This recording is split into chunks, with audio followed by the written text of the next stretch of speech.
video, in this activity, I will show you the Assessment 5 Recreate Login System. Run. Then, mag-register muna bago mag-login.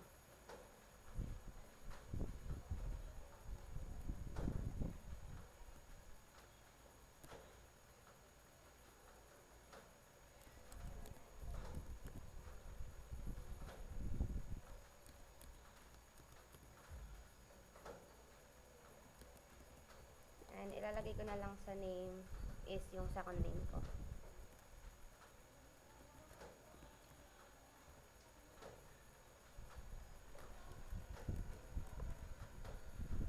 Address.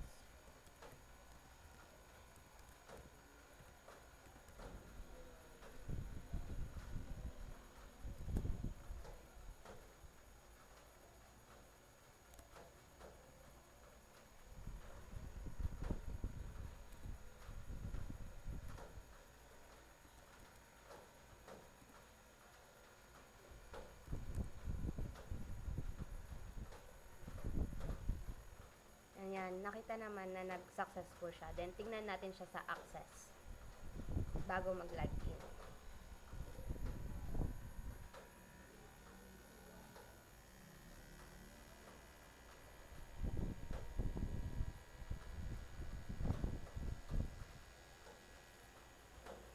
And, ito yung ginawa natin na register. Makikita dyan na admin 4, yung password, then yung second name ko, middle, last, and then female, address ko, and birthday.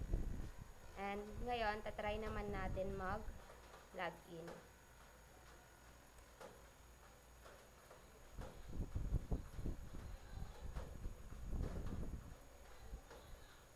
Ayan, mag-login tayo.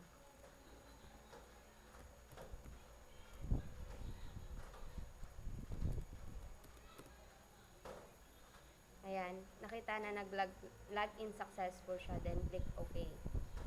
And then log out.